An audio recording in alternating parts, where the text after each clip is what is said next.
Today in Matt's class, we are going to talk about how you can make some killer composition thumbnails for your concept art.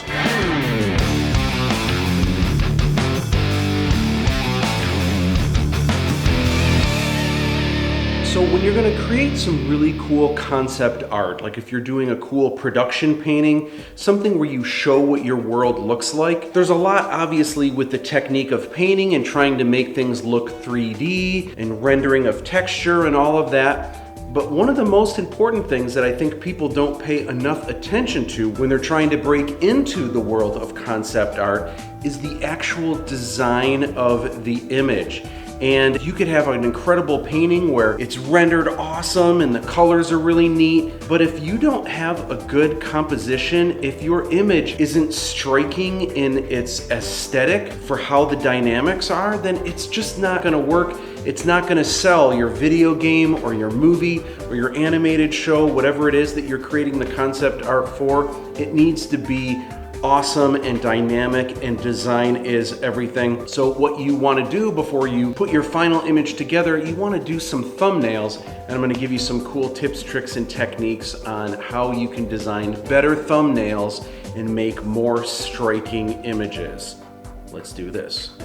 Okay, so there's a lot you can do with composition, but before I show you some of the cool things you can do, I want to show you what not to do. All right, so let's say in this image we have a space dude, we have a lizard creature, let's say we have a starship, and let's say we have a crystal castle. And let's say our space dude also has a galactic sword. That way we've got like a location is the castle, we've got a prop, which is the sword, we've got a starship, which is a method of transportation, we've got a creature, we've got this armored space dude. One thing you wouldn't want to do, this would be a horrible composition. Imagine, let's say we've got our space dude here, and he's got a helmet. So here's our space dude here. And then let's say here's our creature here. And then let's say here is our spaceship, our starship here. And then let's say our crystal castle. I'll make another cat castle right here. Okay, so this is a horrible composition for a number of reasons. For one, there's no overlapping. A lot of times you want to try to overlap things. It just kind of adds a little bit of three-dimensionality to it. But one of the biggest reasons is when you're designing an image, you want to have like a first read, a second read, a third read, but also you want to have all of these elements. Right now, these are all kind of the same size, even though clearly a creature is like maybe a lot bigger than this space dude. Maybe this starship is a lot bigger than this creature. And in real life, this castle is a lot bigger than this starship. But right now, this is the exact same size as this, is the exact same size as this, is the exact same size as this. So when you look at this hot mess, you don't even know what to look at first. It's just like stuff vomited everywhere. So you really want to try to have a little bit more variety. So I'll show you an example of what might be a better solution. All right, so I'm going to draw lightly at first, but maybe we've got maybe our space dude is kind of in the foreground, and maybe he's got this galactic sword. Maybe he's got a cool backpack or something.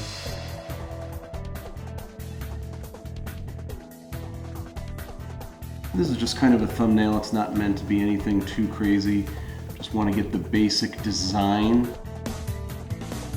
Then let's say we've got, maybe to give this a little bit more excitement, we've got this rocky terrain here, but maybe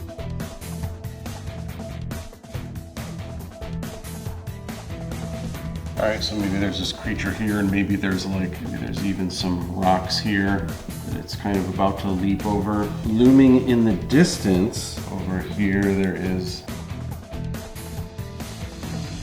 maybe way in the distance now, maybe there's like a sun. Maybe we'll even have a number of ships.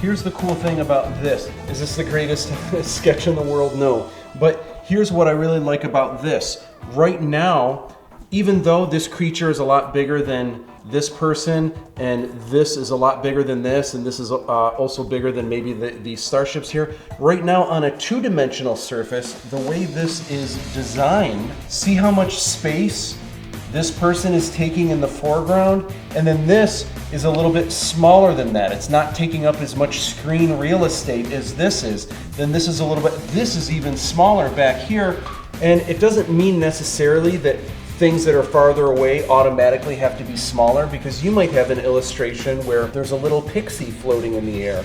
That pixie may only be this big, but because it's only that big, it's a lot closer to us. So it doesn't necessarily mean what's farther away and what's closer, but you want to have things in your image that are taking up a lot of space two-dimensionally.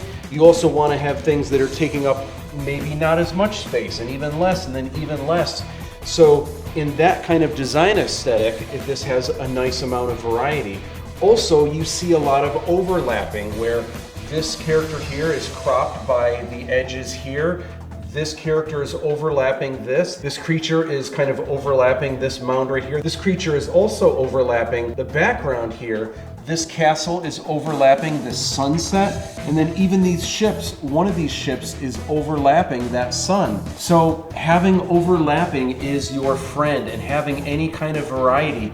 Do you see where if this was nice and painted, how this composition is so much more striking, so much more interesting than this? This is a horrible, horrible composition. I mean, the only thing that would be even worse is instead of this creature, remember the angry spider? Again, the problem is they're all the same size. You want to try to get some variance in with your thumbnails. Another thing that you can do that will help, you know, sometimes you can go bold and you might have this shot that's symmetrical, one-point perspective, and maybe it's this creature, and maybe there's some kind of warrior that's kind of riding, and then maybe in the background you've got like... This is kind of cool because, you know, it is symmetrical, it feels very ominous, so this wouldn't necessarily be like the worst concept painting in the world. But one thing you could do to kind of make this a little bit more interesting visually, what if we draw the exact same thing, but maybe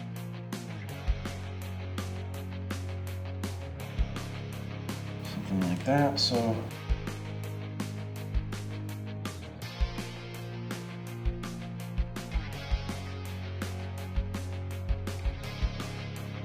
you get the idea. Not that this one is horrible, but this one is so much more dynamic. So this one has a Dutch angle.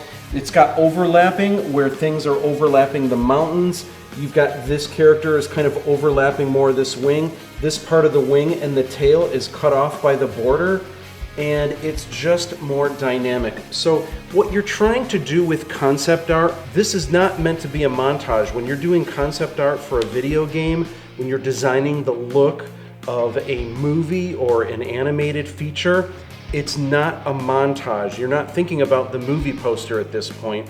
What you're trying to create is a window into another world. You literally want to make it look like the frame, the outside border of the image that you are creating. You want to make it look like it's a window that you could actually grab, stick your head in, and say, wow, look at this place. This is amazing. So note how when you look at this, does this look like a window to another world? When you look at the outside border here, does it really look like it's something that you could grab and look into? Probably not, it's pretty flat. This one here, this does look like a window to another world. It definitely feels, when you see the edges and how it's kind of overlapping things, it definitely looks like you could grab onto the sides, take a look in and say, oh man, what's over here? That's really wild. This one here, a little bit, but not as much. I mean, it kind of feels a little bit flat. It's ominous, it's not horrible, but you could do more. This definitely feels like a window into another world. It definitely feels like you could grab the outside frame, stick your head into this window, and see more of the world that exists beyond the frame. So that's what you want to do. You want to immerse your audience into this world. These are the things you want to think about when you're putting together thumbnails for your finished concept art. It's not just about like how well did you paint, you know, this lizard creature so that the scales look good. Yeah, obviously, of course, you want to try to get those details and you want to execute your finished piece to look great. But design is where it's at. You want to have an awesome composition that is going to really bring the viewers in, and design has a lot more to do with it than you might think. All right, I hope this information was useful to you. Put it to good use, and I will see you in the next class.